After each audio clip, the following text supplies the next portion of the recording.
Salam Ramadan dan tentunya salam Malaysia Madani. Kita bersama lagi dalam program Ruang Bicara yang kami bawakan kepada anda tentunya di Bernama TV. Dan sudah pastilah satu lagi topik, satu lagi isu yang begitu penting sebenarnya telah pun kita sediakan untuk kita sembang-sembang bersama dengan dua tetamu hebat yang sudah pun berada di studio Ruang Bicara ini bersama dengan saya. Baiklah, topik yang menjadi pilihan kita di program Ruang Bicara hari ini ialah skam digital, ancaman tanpa sempadan. Ini merupakan satu isu yang bukan baru sebenarnya, tetapi menjadi isu yang begitu menggelisahkan rakyat, dan kita tahu bahawa disebabkan oleh apa yang berlaku ketika ini, ianya merupakan sesuatu yang perlu diberi perhatian yang serius oleh semua pihak.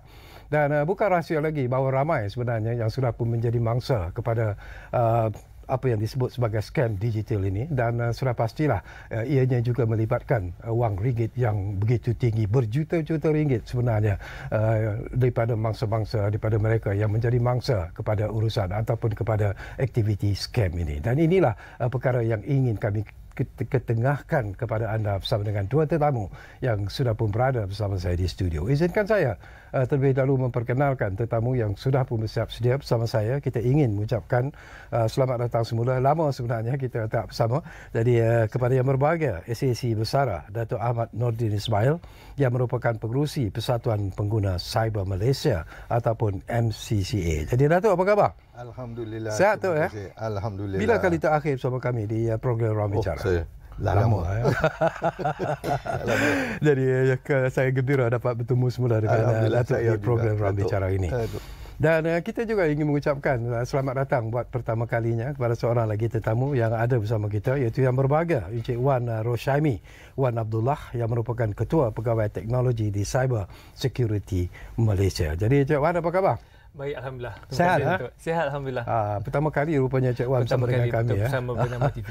Dan kerana pertama kali bersama dengan kami, saya juga nak mulakan dululah bersama dengan Cik Wan Rohaimi. Ini bercakap tentang cyber security Malaysia sendirilah. Mungkin fungsi dan juga peranan cyber security Malaysia itu mungkin perlu kita perjelaskan kepada penonton-penonton kita yang bersama kita di program Ruang Bicara ini. Silakan. Terima kasih, Datuk.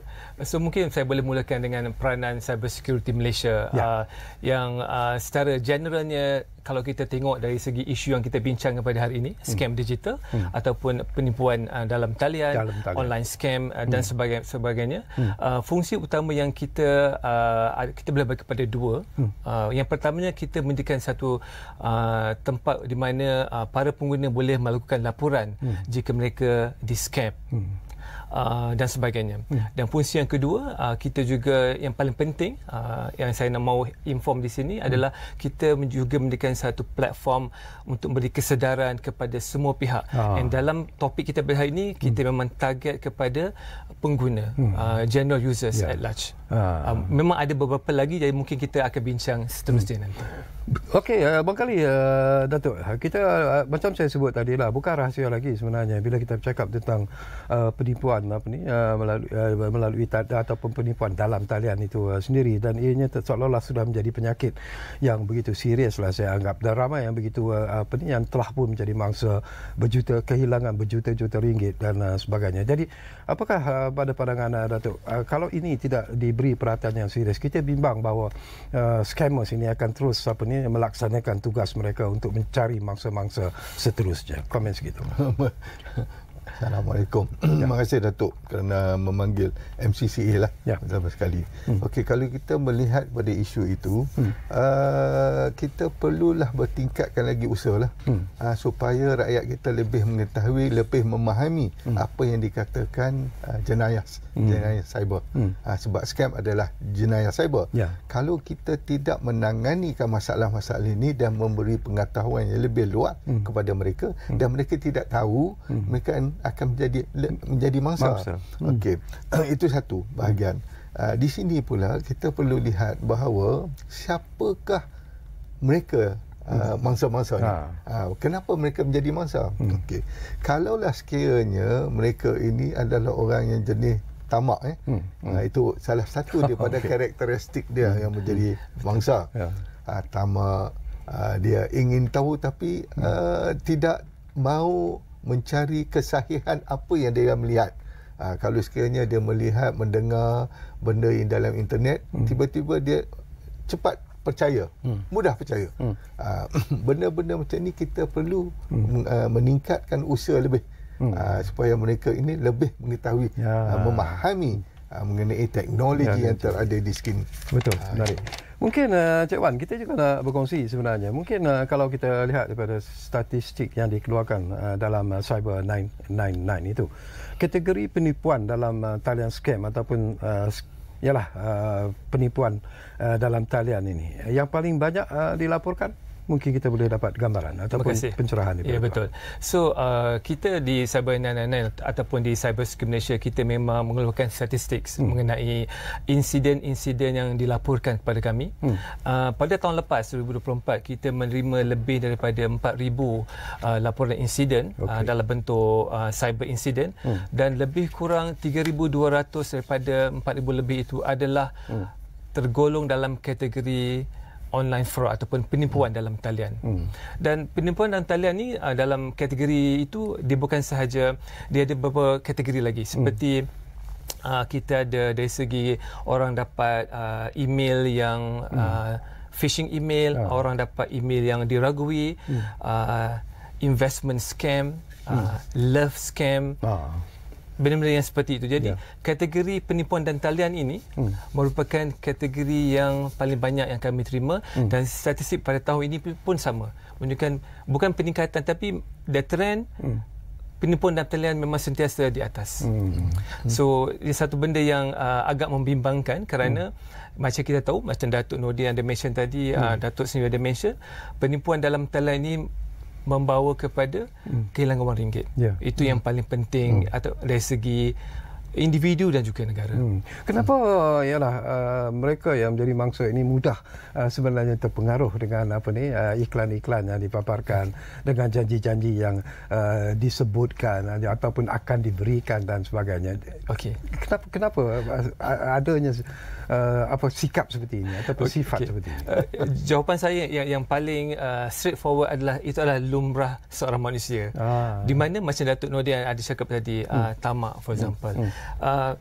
Seseorang sebelum kita ni akan sentiasa pada satu peringkat kita akan vulnerable kepada sesuatu. Kita kelemahan. Memang kita selalu dipaparkan the human adalah the weakest link. Kita adalah link yang paling lemah. Jadi bila kita berada di tahap yang lemah, bila kita ada sifat tamak, kita ada sifat tidak dengar nasihat dan sebagainya, bila kita dalam keadaan yang vulnerable tu, bila ada sesuatu yang ditawarkan kepada kita, too good to be true, tetapi kita masih terperlukan. Contoh yang paling baik, investment scam. Kita mungkin ada sedikit wang, dan kita rasa kita perlukan wang lebih banyak untuk tujuan yang kita nak buat. Dan ada orang call dan kata, kalau you ada you invest 1,000 contoh, you akan dapat pulangan 10,000. Betul. Why not? So tanpa kita selidiki, tanpa kita siasat siapa yang call kita, kita terus, because kita vulnerable, kita lemah pada masa itu, kelemahan itulah yang senang dieksploitkan oleh orang yang jahat ni. Tapi satu soalan yang ingin saya lontarkan di sini, nanti pun saya nak dapatkan pandangan yang sama daripada Datuk lah.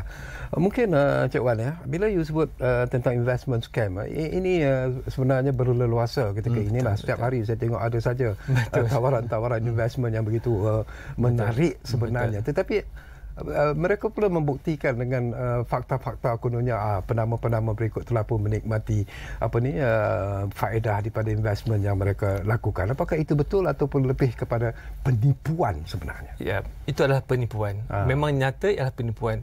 Cara mereka membuktikan bahawa pulangan-pulangan yang diterima adalah melalui medium yang dia masuk. Contohnya dia masuk social media, maybe Instagram, maybe WhatsApp ataupun Telegram, and then kita ada ahli-ahli yang mengatakan, saya invest 1,000, saya dapat 10,000 dalam masa satu hari. And beberapa orang memberi testimoni yang sama. Jadi kita sebagai seorang manusia yang lemah, and kita nak benda tu, kita ini betul ni. Padahal itu adalah satu lingkungan yang kecil, orang yang sama, and kemungkinan itu adalah sebenarnya dimainkan oleh automatik. Dia bukan orang pun, dia adalah satu yang automatik. Memang dia bersifat untuk menunjukkan bahawa dah ada orang invest ni, and then return dia cukup banyak. Kenapa kamu tak cuba? Cubalah dulu 1,000 sahaja. So itu adalah penipuan. Jawapan saya pada Datuk Syarif. Mungkin Datuk, daripada pengalaman Datuk juga ingin berkongsi sesuatu berkaitan dengan isu ini. Silakan. Saya tambah apa yang beritahu oleh Cik Wan. Okey. Mereka ni mudah percaya. Apa juga yang mereka melihat, mereka mendengar dan apa yang ditawarkan. Okey, mereka lupa bahawa katalah misalnya membeli atau menawarkan satu barang-barang itu yang harganya tidak masuk akal. Okey, mereka tidak berfikir kenapa benda tu murah sangat. Adakah dia original ataukah tipu, tiruan dan sebagainya. Sebab di luar mungkin dia berharga 1,000 katakan. Dia menawarkan 200. Jadi di situ dah tertarik, terlampau murah sangat. I need to buy one. Itu biasanya berlaku. Mengenai investment pula, okey, sama juga cerita macam tu. Oleh sebab pertama tamak. Tamak, dan apabila dia dapat itu, dia dah tak fikir lain, dia hanya melihat RM sahaja. Dia tidak ada benda lain lah. Okey. Lepas tu itu investment. Kita bila pinjaman yang tidak wujud, ataupun pinjaman sebegitu mana yang mana dia punya tawaran dia tu sebegitu yang menarik sangat seseorang itu. Kena pula orang itu mempunyai permasalahan kewangan. Itu lagi cepat dia ni. Jadi itu yang menarikkan mereka. Selain daripada karakteristik ataupun tingkah laku tamak, mudah percaya, kadang-kadang scammer ini mereka menggunakan taktik dan teknik menakutkan seseorang. Kan? Dia menyamar sebagai seseorang yang mempunyai kuasa dalam satu organisasi. Dia katakan, okey, saya adalah sekian-sekian pegawai lah katakan. Okey, nama anda dikedaki ataupun akaun ada dia blacklisted dan sebagainya. Jadi dia dah menakutkan.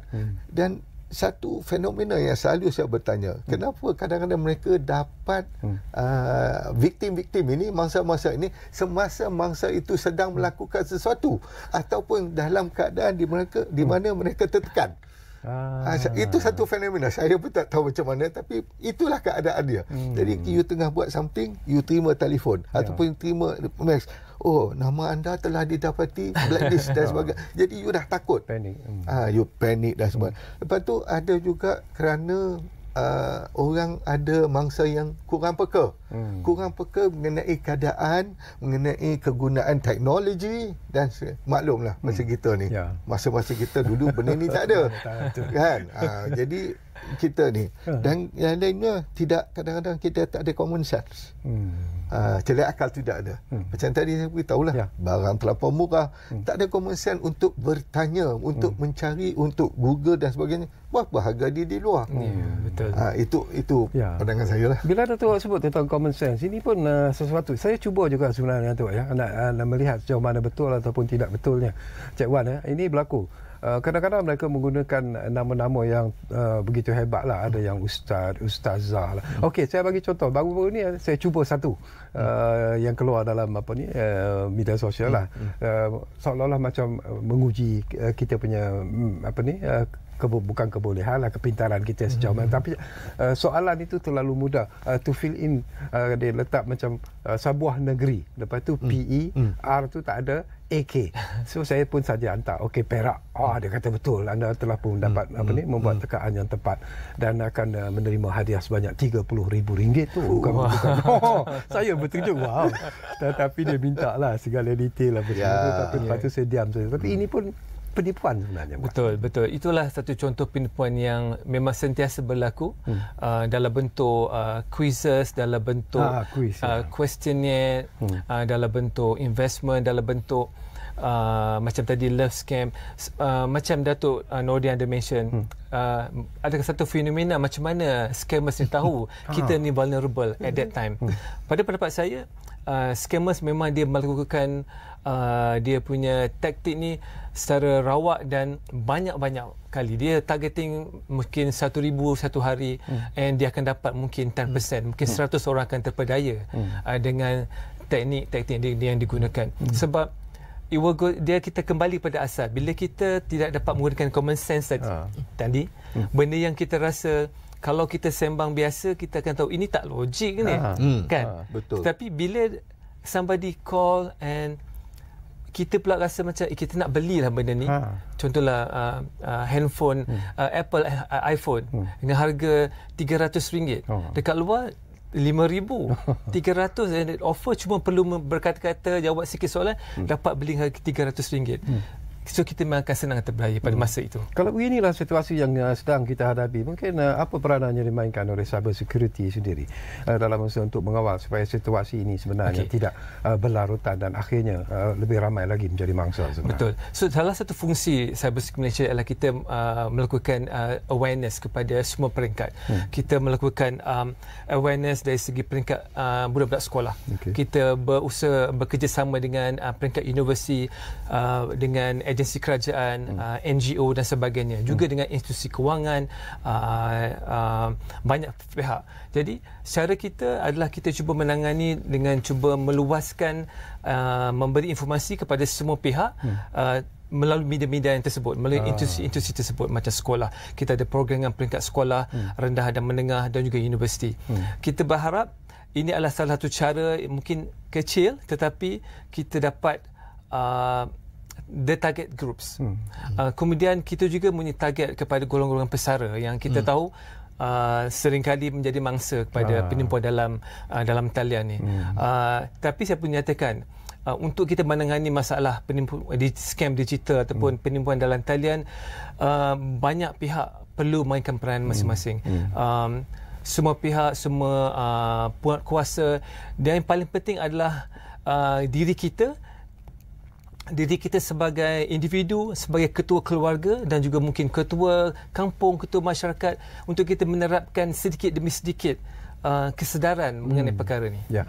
Okey, kita akan sambung lagi. Semakin menarik sebenarnya perbincangan ini. Oh ya, saya ingatkan juga kepada penonton-penonton yang mungkin ketika ini berkesempatan bersama kami di program Ruang Bicara ini, kami lalu-lalukan juga kalau ada anda juga ada pandangan-pandangan ataupun ada persoalan-persoalan yang ingin anda kongsikan bersama kami di Ruang Bicara ini. Jadi seperti biasalah kami menyediakan satu talian kepada anda di 0326979768. Saya percaya anda juga mungkin ada pandangan yang ingin anda kongsikan bersama kami di studio. Baiklah, kita berehat dulu buat seketika. Kembali semula Ruang Bicara Bernama TV. Kita jumpa lagi.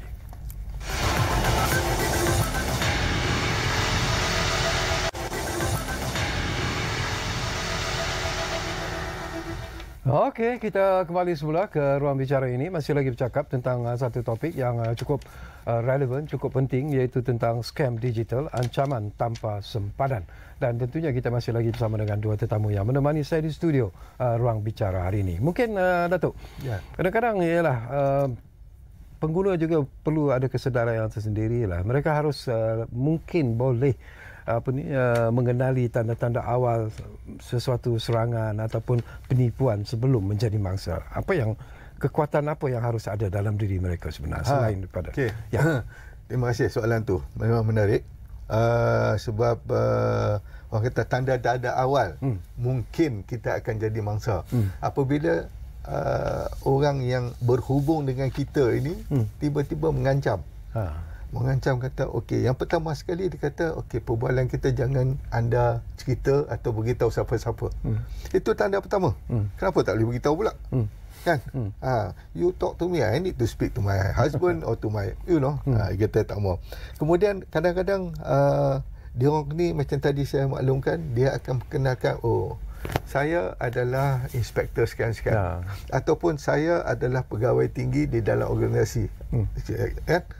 Itu dia cuba menakutkan, menggunakan nama-nama ni satu status supaya orang yang terima panggilan akan menjadi mangsa ni kata, kan ada bertanya-tanya di hati, kenapa pegawai ni telefon saya, lebih kurang macam tu. Kemudian ada juga kadang-kadang pemanggil ini ataupun akan menjadi scammer ini, dia akan mengeluarkan satu amaran. Dia akan keluarkan amaran, apa-apa juga amaran lah, kan. Dan yang keempatnya, kita melihatkan nombor telefon itu ataupun, kan, kalau dia ada plus di depan tu, kita mesti bertanya-tanya. Kemungkinan besar ia dah nombor palsu. Nombor palsu. Jadi ini adalah perkara-perkara ataupun tanda-tanda awal yang mana boleh kita berwas-was sikit, berwaspada apabila benda macam ni berlaku. Kan? Betul ke tidak ni? Kan? Dan kemudiannya apabila kita ataupun orang mendapatkan panggilan, melihatkan email dan apa-apa juga dalam media sosial, pertama sekali perlu kita bertanya diri sendiri, betul atau tidak, kan? Sekarang dengan ada teknologi baru iaitu AI, ia lagi menarikkan perhatian. In fact, soalan itu saya nak tanya sahabat kita nanti. Lepas tu sini kita perlu ingat bahawa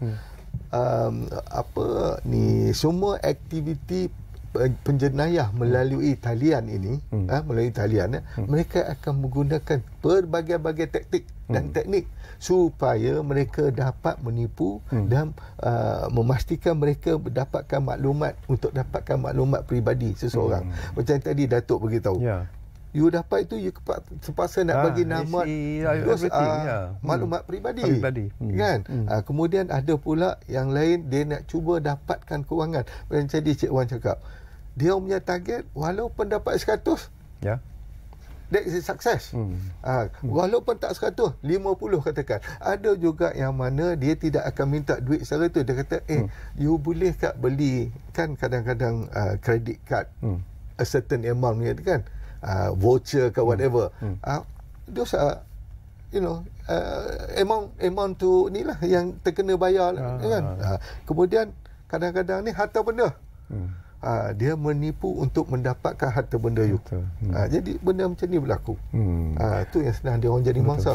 Bila Datuk sebut tentang berwaspada, ini barangkali Cik Wan, saya nak petik daripada apa yang Datuk sebut tadi lah, iaitu tentang teknologi itu sendiri menjadi semakin sophisticated sebenarnya. Sekarang ini kita bercakap tentang AI, teknologi, kita hidup dalam dunia yang penuh dengan teknologi digital ekonomi dan sebagainya. Jadi apa yang mungkin pihak Cyber Security Malaysia boleh lakukan dalam usaha untuk menjamin bahawa ialah menjadi mangsa itu sesuatu yang mungkin agak sukar untuk ditahan ataupun dihentikan, tetapi sekurang-kurangnya apa yang boleh dilakukan oleh Cyber Security Malaysia sendiri untuk memberi kesedaran yang mungkin jauh lebih hebat sebenarnya kepada rakyat Malaysia secara keseluruhan. Okey, terima kasih. So sebenarnya mengenai AI tadi, mungkin saya sentuh lebih sikit penggunaan teknologi AI di dalam penipuan dalam talian ni.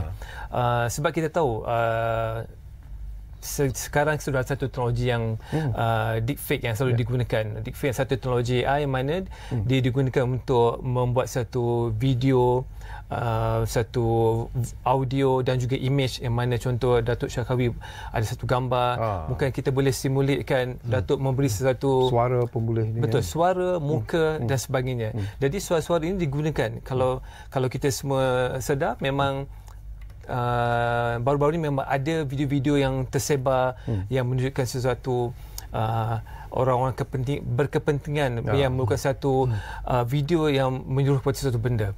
Dan kita semua tahu, mungkin kita rasa kita tahu, tapi ada yang mungkin percaya, kenapa orang ini ataupun satu figure ini menyatakan sesuatu, sedangkan itu satu video yang fake. And teknologi deepfake ini digunakan oleh scammer untuk menyamar dan cuba menipu kita bahawa ini adalah satu suara atau satu video yang original, datang daripada orang yang mungkin kita kenali. Jadi bila kita dengar suara yang kita biasa dengar atau video daripada mungkin supervisor kita, daripada rakan baik kita dan sebagainya, kita akan percaya kalau dia kata saya perlu untuk pinjam duit contoh, ataupun saya sedang buat satu bisnes dan bisnes memerlukan satu investment, and then sebab kita percaya dia, jadi teknologi AI ini digunakan sebagai satu cara untuk menipu, dan penipuan dia lakukan itu sekarang adalah sangat seamless.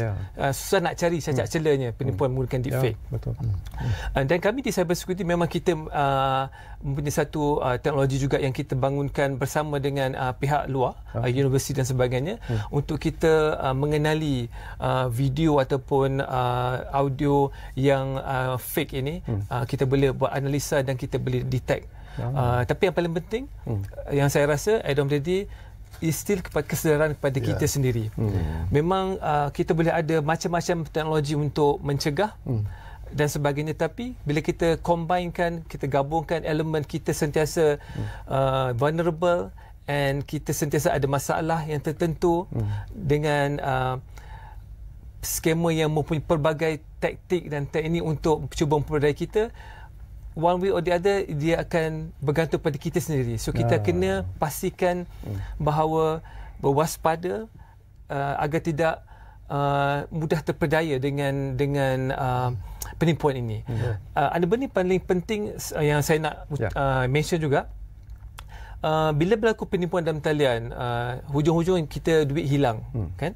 Jadi yang paling penting adalah kita kena jaga maklumat-maklumat seperti kita punya online banking, kita punya nombor akaun, personal data kita macam IC dan sebagainya. Walaupun kita tahu kita cukup senang untuk isi nama dan IC. Termasuk saya, kalau kita berada di satu tempat, kita memerlukan sesuatu secara kasarnya, kita mudah untuk memberikan nama dan juga IC. Kalau diikutkan, ia satu amalan yang tidak baik. Kita perlu berwaspada kerana setiap informasi yang kita bagi, data-data peribadi kita boleh digunakan untuk tujuan yang tidak baik. Tapi yang paling penting adalah nombor akaun, kewangan kita, password dan sebagainya. Perlu kita fikir semasa, kenapa orang perlu tahu akaun kita bila sampai tahap itu. Walaupun mungkin dah terlambat tu, pada masa itu. Saya campur sikit. Ramai orang tidak sedar bahawa kita memberi data peribadi kita secara tidak langsung. Secara tidak sedar lah. Sedar. Macam mana maksud sini? Kan selalunya dia akan download apps. App yang tidak ni dia download. Bila download, lepas tu katalah apps yang untuk mengubah muka, dan you download, dan dia akan minta semua, you want to use this, dia kata isikan. Jadi tanpa sedar kita pun letak pasal nak guna. Kita kata yes untuk betul, semua. yes itu. Jadi tanpa kesedaran itu, data tu dah ada kat dia. Nah, ini satu persoalan juga saya nak dapatkan. Ini mungkin ialah agak sukar juga mungkin Datuk untuk menjawab, tapi saya nak juga daripada pengalaman Datuk sebagai seorang bekas pegawai polis yang saya percaya pernah juga mungkin handle this type of cases and scam dan sebagainya. Apakah begitu sukar sebenarnya untuk mencari scammers ini, Sinduan? Punca dari mana mereka bergerak dan sebagainya? Okey, dia macam ni. Kalau kita bezakan di antara jenayah sekarang dengan jenayah sekarang dengan jenayah dahulu. Kalau dahulu ni cara kuno, kita menipu orang, kita berdebat. Saya kenal Datuk dan saya kenal dia penipu. Tapi bila masuk teknologi baru, saya tak kenal Datuk. Saya hanya dengar suara ataupun kita berurusan mungkin dalam internet dan sebagainya. Okey, apabila kita berbicara sedemikian, dahulunya keterangan tu senang. Saya boleh beritahu Datuk rupa macam mana, duduk di mana, macam taman yang saya jumpa. Dalam internet ini yang hanya dapat adalah URL, address, kan, ataupun phone number. Kan? Sekarang kita pun tahu bahawa phone number ini boleh orang kata apa? Boleh disamarkan atau menggunakan avatar di belakangnya. Kan? Jadi untuk mendapatkan keterangan-keterangan ini bukan tak boleh, boleh, tapi makan masa. Ia macam tadi Cik Wan bercakap, kes-kes cyber ini ia bukan melibat organisasi satu, bukan in silo. Dia melibatkan ramai. Satu holistic approach perlu dilakukan untuk melaksanakan penyiasatan sedemikian. Satu. Kemudian lainnya mengenai peralatan. Bukan kita ada peralatan yang macam PDRM katakan. Peralatan yang ada mungkin dah kuno dah. Patutnya mereka dah patut dapat peralatan baru, teknologi baru. Jadi sekarang berharapkan daripada agensi-agensi lain untuk membantu, daripada CSM ke, MCMC ke dan sebagainya. Jadi ia memakan masa. Sebab tu saya beritahu, bukan tak boleh buat, boleh buat, tetapi makan masa. Okey, mungkin Cik Wan, kembali semula lah daripada apa yang kita bincangkan ataupun kita sebut setakat inilah. Banyak perkara sebenarnya yang perlu dilaksanakan, banyak perkara yang perlu dilakukan. Kita ialah dalam menghadapi kehidupan yang begitu mencabar, situasi yang kadang-kadang tidak menentu dan sebagainya. Apa lagi yang boleh dilakukan sebenarnya? Nasihat daripada Cyber Security Malaysia sendirilah kepada kita sebagai manusia biasa ini dalam menghadapi situasi yang begitu mencabar ketika ini bila kita bercakap tentang scam digital ini. Betul. Pada pendapat saya, agensi macam Cyber Security Malaysia kita mempunyai inisiatif tertentu untuk kita menyebarkan maklumat, memberi kesedaran dan sebagainya, tapi ada limited kepada mungkin sesetengah target sebab untuk kita reach out kepada semua, kita memerlukan kerjasama pelbagai pihak, sekolah, kerajaan, agensi swasta dan sebagainya. Jadi saya masih lagi berpendapat bahawa untuk kita menangani scam digital ataupun penipuan dalam talian, kita mestilah harus back to basic. Kita panggil macam cyber hygiene. Kita kembali kepada prinsip asas di mana kita menjaga data-data peribadi kita yang penting. Contoh tadi kita bercakap mengenai data macam nama dan IC, dan yang paling penting juga adalah account number dan juga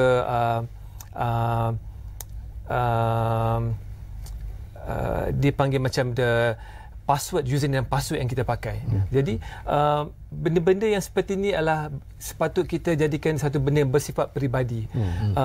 Peribadi maknanya kalau mungkin pasangan kita minta pun kita tak berapa nak share. Faham maksud saya kan? Jadi kita seboleh-bolehnya informasi yang seperti ini kita anggap adalah satu benda yang kenapa you nak tanya informasi seperti ini.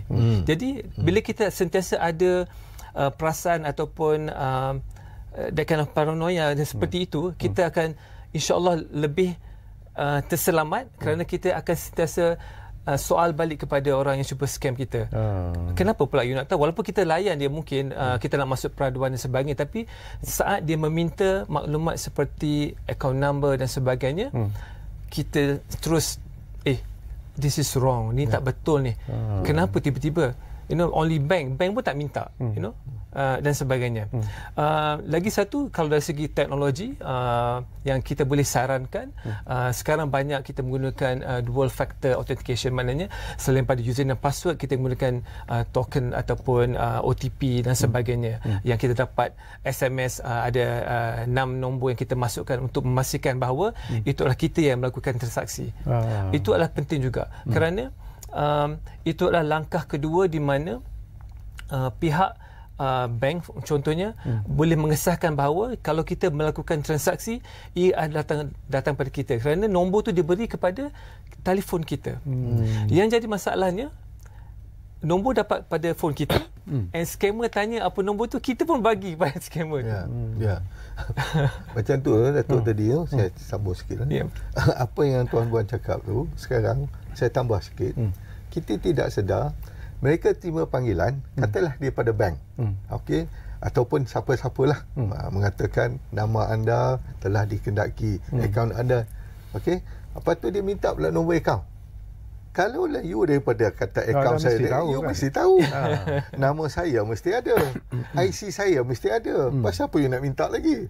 Kan? Cuba kita menggunakan pemikiran minda yang ada itu, go on common sense. Tapi dalam situasi seperti apa yang kita bincangkan ini, barangkali saya juga nak tanya Wan Rosyami, apakah pihak Cyber Security Malaysia sendiri ada kerjasama yang erat sebenarnya dengan pihak-pihak seperti PDRM dan sebagainya? Ya, kita memang punya kerjasama yang cukup erat dengan badan penguatkuasa seperti PDRM, even SRC dan sebagainya.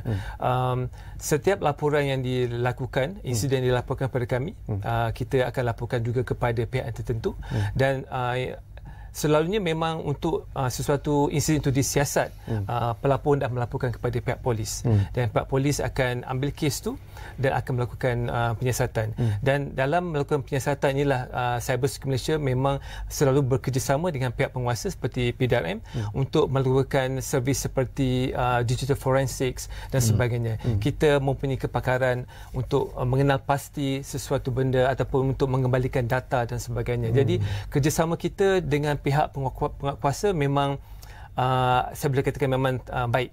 Banyak kes yang kita dapat selesaikan bersama dan sebagainya. Okey, kita akan sambung lagi, tapi kita hampir-hampir di penghujung sebenarnya.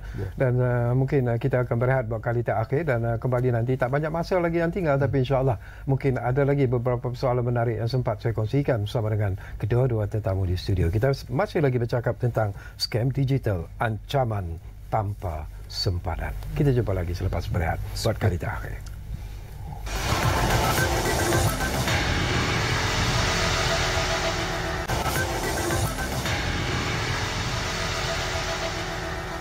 Baiklah, terima kasih banyak-banyak kalau anda masih lagi menumpukan perhatian bersama kami di program Ruang Bicara ini. Tak banyak lagi masa yang tinggal, tapi ada lagi beberapa soalan yang ingin saya kongsikan bersama dengan dua tetamu, Wan Rosyaimi Wan Abdullah, Ketua Pegawai Teknologi di Cyber Security Malaysia, dan kita juga ada yang berbahagia, SAC Bersara Datuk Ahmad Nordin Ismail, iaitu pengerusi Persatuan Pengguna Cyber Malaysia ataupun MCCA. Saya juga tertarik hati sebenarnya Datuk, kita sembang-sembang tadilah, ini tentang penubuhan apa yang disebut sebagai National Cyber Response Center ataupun NSRC. Jadi yalah, setakat ini pun apakah Datuk melihat NSRC telah pun memberikan satu impak atau kesan yang diharapkan sebenarnya? Okey, NSRC ni asal usulnya diwujudkan untuk membantu mengesan aliran kewangan yang berlaku apabila satu-satu scam berlaku. Dan dia diwujudkan oleh di Bank Negara, yang mana mereka menggunakan talian 997. Dan mereka mewawarkan kepada orang ramai sekiranya apabila mereka menjadi masa terus berhubung 997 supaya NSRC dapat boleh trace dan stop the flow duit dia tu. Itu tujuan dia yang pertama. Tetapi sini yang menjadi kemuskilan, beri tanda tanya. Kebanyakan mangsa berlaku viktim berlaku ni, kes-kes berlaku ni selepas waktu pejabat. NSRC hanya beroperasi sekian masa. Jadi saya boleh showkan bahawa extend 24 jam. Kalau PDRM boleh menerima telefon at any time, NSRC patut buat sedemikian. Kan, baru ada impact dia. Mungkin sistem bank itu tutup selepas waktu pejabat, tapi dia ada caranya yang mana mereka boleh activate dan bantu untuk bufferkan masa dia dan sebagainya, kan? Jadi itu menjadi tanda tanya oleh orang awam. Menelpon NSRC 997 tidak ada orang jawab. Tidak orang jawab. Saya oleh sebab mewakili pengguna, itu main reason sekarang. Tetapi tindakan mereka adalah bagus. Kalau kita tengok kes berapa juta yang telah pun mereka dapat freeze dan dapat tahan dan sebagainya, itu ada bagus, tindakan yang bagus. Kemudian dengan adanya peningkatan kerjasama dengan agensi-agensi penguatkuasa lain, kemungkinan besar dia akan lebih baik. Ini pandangan saya di sini. Okey, menarik. Cik Wan, ini pun mengejutkan saya juga. Terdapat insiden baru-baru ini dikatakan penyamaran menggunakan nama Cyber Security Malaysia bagi memperdaya orang ramai. Betul. Pening juga kepala kan. komen sikit. Betul. So memang baru-baru ini memang berlaku situasi di mana berlaku penyamaran orang buat telefon mengatakan dia daripada Cyber Security Malaysia. Dan mengatakan bahawa telefon yang kita guna itu adalah melakukan satu kesalahan dan perlu disekat dan sebagainya. Jadi bukan setakat menggunakan nama Cyber Security Malaysia, tetapi dia juga menggunakan department di dalam Cyber Security Malaysia. Ada yang call kata saya daripada MyCert for example. Salah satu department kita adalah MyCert yang melakukan Computer Emergency Response Team. Jadi mengatakan bahawa telefon talian nombor yang anda pakai sekarang telah digunakan untuk tujuan yang tidak baik dan sebagainya. Dia bertujuan untuk menakut-nakutkan pengguna yang dia call tu dan mengatakan bahawa kalau dia orang tu tidak bekerjasama, talian ini akan disekat dan sebagainya. Dan sebenarnya saya sendiri pun dapat panggilan seperti itu daripada orang yang menyamar daripada Cyber Security Malaysia. Cukup menarik.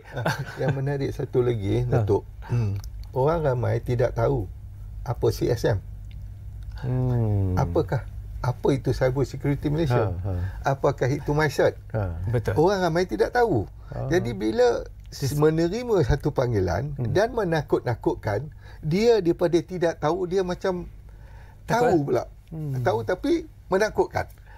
Lebih kurang macam tu. Ramai orang tidak tahu. Jadi dia ambil opportunity untuk membuat scam macam tu. Betul. In fact, masa saya terima panggilan seperti itu, saya bertanya apa itu CSM dan kamu beroperasi di mana dan sebagainya. Ternyata informasi yang diberi tidak betul. Tidak benar. Dia berlaku di satu bangunan yang lain, department yang lain. Jadi dia mereka-reka bahawa itu adalah daripada Cyber Security dan sebagainya. Jadi saya ingin ambil kesempatan di sini untuk menyatakan, menegaskan bahawa kami di Cyber Security tidak pernah call untuk meminta maklumat daripada para pengguna. Ini adalah satu penyamaran yang digunakan nama Cyber Security Malaysia dengan niat untuk meminta maklumat dan kemungkinan menggunakan maklumat tersebut untuk niat yang tidak baik. So tindakan yang dilakukan oleh Cyber Security Malaysia kalau ini berlaku, dalam kita telah mewawarkan dalam social media dan sebagainya bahawa contohnya pada Disember tahun lepas bermulanya yang agak rancak penyamaran tersebut. Jadi kita keluarkan dalam social media mengatakan ini adalah satu benda penyamaran yang tidak pernah berlaku, satu penipuan, dan kita di CSM tidak pernah meminta maklumat secara talian seperti yang dinyatakan. Dan tahun ini juga berlaku beberapa insiden yang kami terima melakukan bahawa aktiviti ini masih lagi berjalan. Jadi saya ingin lagi sekali ambil peluang ini untuk menegaskan bahawa bukan setakat CSM, kalau kita menerima panggilan seperti tersebut yang mengatakan ia adalah satu institusi seperti CSM ataupun daripada PDRM ataupun daripada institusi kewangan, ia adalah sesuatu yang berunsur penipuan. Kita dan kita mesti peka bahawa kenapa dia orang perlu call kita. Itu satu benda yang macam kita bincang pada awal tadi. Kesedaran diri, sentiasa berwaspada, benda yang tiada kena-mengena, tiba-tiba orang telefon kita dan sebagainya. Ini merupakan satu cara yang memang untuk menakut-nakutkan kita dan mengambil kesempatan di atas lumrah yang saya cakap tadi. Kita secara lumrah kita memang ada kelemahan. Kebetulan kita mungkin mempunyai beberapa masalah dan pada masa itu dia terkena dengan apa yang kita rasa terbeban itu. Okey, barangkali sesuatu yang penting lah Datuk. Kita terpaksa menerima hakikat bahawa masa berubah dan cara penipuan ini juga saya kira akan berubah mengikut keadaan semasa, dan inilah bagi saya merupakan satu cabaran yang cukup hebat sebenarnya kepada kita sebagai rakyat biasa yang mungkin ialah agak janggal dengan apa yang berlaku, dan ramai di antara kita yang mungkin akan terus menjadi mangsa sekiranya kita tidak berhati-hati dalam menghadapi situasi seperti ini. Jadi mungkin ada pandangan dan juga nasihat. Apa yang Datuk jangkakan akan digunakan oleh scammers ini? Apa lagi akan mereka lakukan dalam masa untuk mempengaruhi mangsa-mangsa mereka nanti? Saya percayalah tak lama lagi orang akan percaya Elvis hidup. Itu akan datang. Kemungkinan ikon-ikon yang lain tu hidup. Dia tidak mati, dia lebih kurang macam tu. Oleh sebab teknologi yang ada itu boleh mewujudkan mereka itu kembali. dengan keadaan dia dan sebagainya. Itu saya pandang. Yang keduanya, saya tertarik semua media sosial, kenapa owner media sosial ni menggunakan nama-nama samaran. Kan? Dan dia letak semua identiti yang tak betul. Okey? Kenapa tidak kita keluarkan satu undang-undang yang mengatakan ataupun semua media sosial ini, siapa nak join media sosial, you kena EKYC. EKYC maknanya you kena bubuh identiti you sebenar. You dah letakkan nama samaran avatar kemudian lah. Tapi identiti sepenuhnya mesti ada. Supaya apabila berlaku nak trace orang tu senang. Dah tahu siapa dia. Sekarang kita pun tak tahu siapa. Kan media sosial semua tukar kan. Lepas tu yang keduanya, kemungkinan ini telco ni kan. Telco kita mereka memberi servis kan, memberi servis, dan mereka ada tanggungjawab untuk menjaga saya kan. Kalau berlaku apa-apa dengan teknologi, dengan perkakasan yang saya pakai, saya akan minta tolong kepada mereka. Mereka sepatutnya tolong. Saya boleh nescaya siapa yang telefon mereka, dan mereka akan memberitahu, kami tak ada, you kena refer kepada yang lain. Itu dah salah bagi pandangan saya lah. Kan? Jadi ini kena berubah. Okey, Cik Wan ada pandangan itu sendiri dalam isu ni. Saya bersetuju. Tapi saya juga berpendapat bahawa dari segi kita sebagai pengguna talian telefon dan sebagainya, the complexity itu mungkin bersifat teknikal dari segi pihak telco untuk melakukannya, ataupun mungkin itu satu alasan yang digunakan untuk tidak membantu kita sebagai pengguna. Tapi saya yakin pihak tertentu, berkuasa tertentu sedang menjalankan inisiatif untuk memastikan bahawa hak kita sebagai pengguna diambil kira, dan juga akan memastikan pihak telco lebih bertanggungjawab dalam memberikan servis kepada kita. Alhamdulillah, kalau ada. Ya, mungkin ada lagi apa yang ingin Datuk sampaikan sebenarnya. Tak adalah, saya masa pun kita dah habis. Last kali saya mungkin bagi nasihat lah kepada orang ramai. Yang pertama sekali, kita bila melihat sesuatu, mendengar sesuatu, kata jangan terus percaya. Ya. Melihat sebagai satu entertainment first, kemudian barulah you pergi mendapatkan kesahihan perkara itu sebelum kita mengambil bulat-bulat mempercayai kandungan dia. Itu yang pertama. Yang kedua, apa juga orang gertakkan mengancam, jangan takut sekali-kali. Sebab kita ni sebagai pengguna, kita ada hak. You boleh tanya orang yang bercakap, apa juga you nak tanya. You ada hak. Itu hak you. Kalau dia kata dia pegawai polis, you daripada mana, siapa nama, sebagainya. Okay? Kemudian yang ketiganya, jangan selalu bersendirian bila menerima apa-apa yang menakutkan. Kongsi dengan ibu bapa ke, kaum keluarga ke, kawan-kawan ke. Kalau tak ada, neighbor. Kan, neighbor tanya. Jadi ini nasihat saya, supaya ini dapat sama rider kata cuba mempertahan kita, kan, bertahan kita tidak menjadi mangsa. Itu nasihat saya lah. Okey, menarik. Mungkin Cik Wan, kita ada lebih kurang dalam 4-5 minit lagi sebenarnya. Jadi boleh. Sebagai tambahan apa yang Datuk Noordin kata tadi, saya juga nak menambah dari segi maklumat peribadi kita. Kita kena harus sentiasa berwaspada, jangan kita terus untuk berkongsi maklumat peribadi. Nama penuh, IC, akaun bank, password, email dan sebagainya. Jika ada situasi di mana kita diminta untuk memberikan maklumat tersebut, kita kena put a stop. Kita kena berhenti dan fikir balik, ada benda yang tak betul berlaku sini. Kerana kita bukan melakukan transaction. Kita bukan nak beli barang lagi. Kita cuma sedang di scam oleh orang yang tertentu. Jadi lagi satu yang paling penting untuk saya share kepada semua pendengar ataupun observer, kita kena pastikan bahawa jika kita jadi mangsa, kita kena laporkan. Kita jangan diam yang kita murung, bersedih, kita lost beribu-ribu, beratus-ratus ribu, kita tertekan dan sebagainya. Kita kena pastikan kita melaporkan kepada pihak tertentu, laporkan kepada polis, laporkan kepada NSRC 997, call, dan laporkan apa yang berlaku.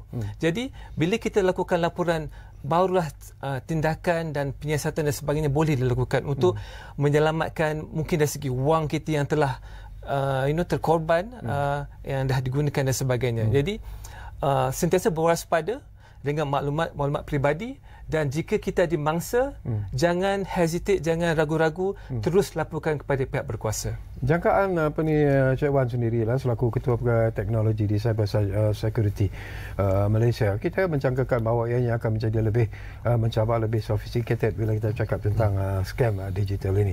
Dan bagi pihak Cyber Security Malaysia sendiri, apa janji anda kepada rakyat Malaysia secara keseluruhan dalam usaha untuk terus memberi kesedaran, memberi tentang apa yang harus mereka tahu bila kita cakap tentang scam digital ini? Okey, kami di Cyber Security Malaysia, fungsi kesedaran merupakan salah satu pilar ataupun satu asas kenapa kita juga ditubuhkan untuk memberikan kesedaran kepada semua pihak dari sudut cyber security dan digital security, digital trust dan sebagainya. Jadi penipuan dalam talian, digital scam merupakan satu masalah, satu ancaman yang kita di Cyber Security Malaysia memang akan sentiasa berterus untuk melakukan aktiviti memberikan awareness kepada semua pihak. Itu adalah janji kami, memang is our day-to-day job, part of our day-to-day job. Kita juga bagi masa sedang kasih juga kepada SAC Bersara, Dato' Ahmad Nordin, mewakili Persatuan Pengguna Cyber Malaysia. Mungkin ada pesanan dan juga harapan yang ingin anda sampaikan. Saya berharap macam tadi saya beritahu, sambung apa yang Cik Wan cakap. Bila jadi mangsa, buat report. Kenapa? Mungkin MO baru. Kita tidak tahu. Jadi bila ada MO baru, orang ramai ingin perlu mengetahuinya. Jadi itu satu. Yang keduanya, jangan takut, jangan apa. Kalau ada apa-apa keadaan, pergi balai polis yang berdekatan. Tanya. Kalau orang itu kata, oh anda dikendaki, pergi tanya dia orang. Jangan jawab dia. Dan ketiga, jangan bayar apa-apa. Tidak ada agensi kerajaan suruh you bayar online. Kan? Melainkan apps dia dan sebagainya. Itu pun pergi tanya yang paling dekat. Kan? Tak pasti tanya. Tak pasti tanya. Jangan kita terus ambil tindakan dan sebagainya. Okey. Baik, terima kasih banyak-banyak kepada yang berbahagia, SAC Bersara, Dato' Ahmad Nordin Ismail, dan tentunya singgiti terima kasih kepada juga kepada yang berbahagia Wan Roshaimi Wan Abdullah kerana sudi bersama kami di program Ruang Bicara ini. Dan macam kami katakan, ini merupakan satu isu yang sudah pastilah tidak akan berkesudahan sebenarnya selagi sikap manusia itu dalam usaha untuk mencari keuntungan akan terus mereka laksanakan dengan apa cara sekalipun. Dan kita harus terima hakikat bahawa scam digital ini tentunya juga akan berlaku secara berterusan. Dan terpulanglah kepada apa yang disebut oleh kedua-dua tetamu saya di studio, kekuatan diri kita itu sebenarnya menjadi asas untuk melindungi kita daripada menjadi mangsa apa yang disebut sebagai scam digital ini. Jadi kita mengharapkan bahawa daripada apa yang disebut oleh kedua-dua tetamu ini akan memberi sedikit kesedaran dan juga kekuatan kepada kita untuk berhadapan dengan situasi sama ada kita suka ataupun tidak. Inilah situasi yang mesti dan terpaksa kita hadapi sebenarnya. Terima kasih kepada anda yang menunjukkan perhatian bersama kami di program Ruang Bicara, dan jangan lupa seperti yang selalu kami janjikan kepada anda, Ruang Bicara pastinya akan terus berbicara bersama anda dari masa ke semasa. Kita jumpa lagi. Terima kasih.